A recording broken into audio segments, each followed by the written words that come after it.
ह्याच नवा शहराचा नवा पर्याय विकासाचा। सर आज पत्रकार परिषद, तो क्या वजह है सर, बताइए हमें।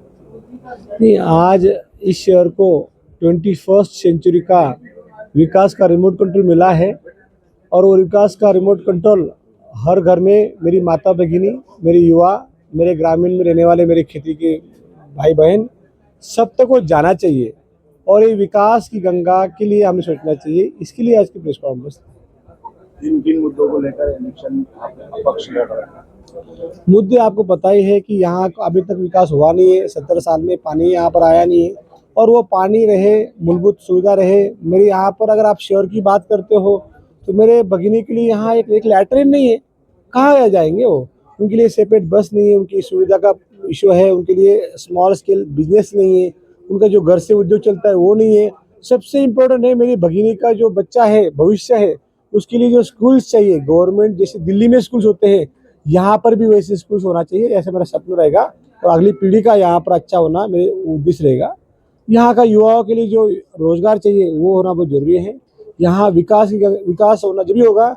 जो अपना शहर मुंबई पुणे के बाद में जो शहर आता है विकास के लिए 1996 में एशिया का फास्टेस्ट ग्रोइंग शहर मेरा था। बाद में यहाँ पर उसे बहुत बड़ा ब्रेक लग गया। यहाँ आने वाला जैसा पानी को ब्रेक लग गया वैसे विकास को भी ब्रेक लग गया। वो ब्रेक निकालने के लिए, पुराने ब्रेक हटाने के लिए नया ब्रेक यहाँ पर आया है। सर कभी आप नगर से उतने आमदार की तरफ नहीं गए, फिर आप खासदार डायरेक्ट और आपके सामने बड़े बड़े दिग्गज खड़े, फिर कैसा? बड़े बड़े दिग्गज कोई भी नहीं है। उनको वहाँ पर पार्लियामेंट में खासदार के क्या कार्य होते हैं वो उनको पता नहीं है। हाँ, मैं जानता हूँ, पढ़ा हुआ। आप देखिए यहाँ पर जो इम्तियाज भाई है उनका प्रॉब्लम क्या है, वो एक गुलामी के अंडर रहते हैं और उनका जो वोटिंग है, जो मत आप देंगे तो वो हैदराबाद जाएगा। हमको मोदी जी के साथ भी जुड़ना है, मोदी जी का जो विकास गंगा है वो यहाँ पर लाना है। आपका मत अगर वोटिंग मोदी जी को जाना चाहिए तो 100% वो इधर ही आ जाएगा। इसलिए हम बताते हैं। आप तो अभी अपक्ष है, फिर मोदी जी को कैसा? आपको बीजेपी से भी टिकट मिलने वाला? संविधान है भाई। मैं अभी अपक्ष से आऊंगा तो किसको सपोर्ट करना मैं अभी से बता सकता हूँ कि मैं उनको सपोर्ट करूंगा, बेशर्त करूंगा। मेरा विकास के लिए ही करूंगा, कोई खराब काम के लिए वो तो उठाएंगे नहीं। पता किसको? उनका उम्मीदवार मोदी जी के जो उम्मीदवार है उनको क्यों नहीं सपोर्ट? उनका उम्मीद यहाँ पर जैसे आपने बताया था, अमित भाई शाह ने भी बताया था, यहाँ से कमल खिलेगा तो अच्छा कमल। तो अभी समझने वालों का इशारा काफी है, आप समझ लेना चाहिए। मैं कुछ ज्यादा बोलना नहीं चाहता हूँ। और जो उम्मीदवार यहाँ पर है वो धनुष्यबाण पे, धनुष्यबाण कब तक कहाँ रहेगा वो मैं नहीं बता सकता हूँ। आप सभी को पता है वो धनुष्यबाण पहले कहाँ था और आप कहाँ चले गए, बाद में कहाँ जाएगा उसका कोई भरोसा नहीं है। अगर आपको कंफर्म अगर मोदी जी के साथ में रहना है, विकास साथ रहना है, तो उसका एक ऑप्शन लोगों के पास चाहिए जो पढ़ा हुआ चाहिए और यहाँ से मोदी जी के पास जाए तो यहाँ के प्रश्न समझने वाला चाहिए, खाली बैठने वाला नहीं चाहिए। इसलिए एक ऑप्शन है। सर किन किन मुद्दों को आप थोड़ा हटकर किन किन मुद्दों को आप लेना चाहेंगे? यहाँ पर सबसे इम्पोर्टेंट रहेगा शिक्षण।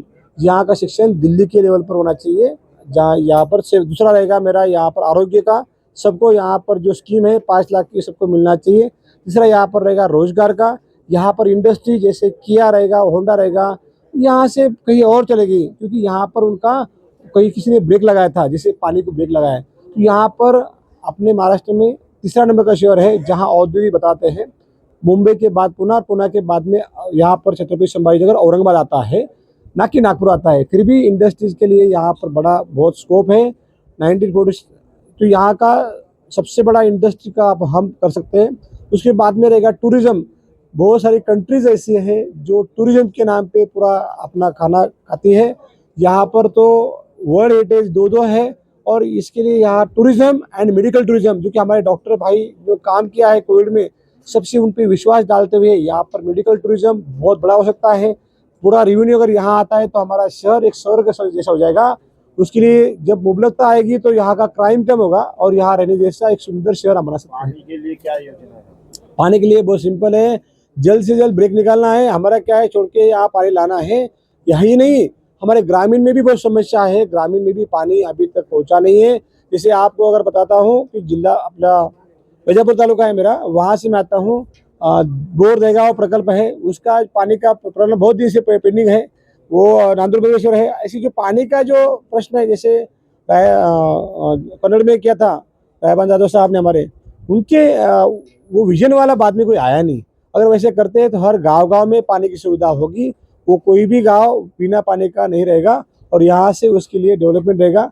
आपको बताना चाहता हूँ मैं, मेरे गाँव घर पे कोई आता है, मेरे दवाखाने में कोई आता है, मेरे कार्यालय में कोई आता है, सबको मैं एक पेड़ देता हूँ ताकि यहाँ का निसर्ग का बैलेंस रहे।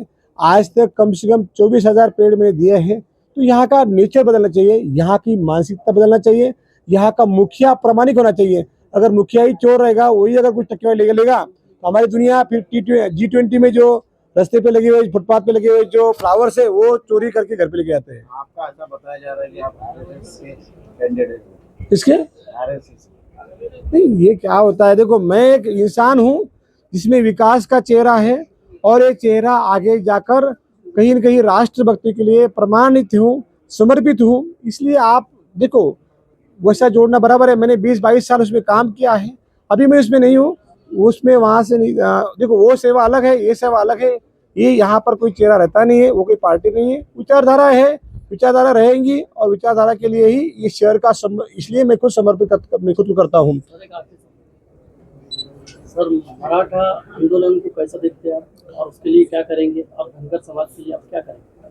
देखो, मैं बताना चाहता हूँ, कोई भी आक्रामकता हमारे मराठवाड़ा में क्यों आ रही है? क्योंकि यहाँ का विकास दबाया गया है। हम लोगों को विकास बताते नहीं है। यहाँ का युवा जो पैसा है बाहर जाता है, जब घर में पैसा कम होता है तो भाई भाई में लड़ता है और उद्रेक बाहर होता है। जैसे मेरे भाई जरांगे पाटिल साहब रहेंगे, उन्होंने उद्रेक किया और यहाँ पे हमारा जो अन्याय हो रहा था उसके लिए उद्रेक किया।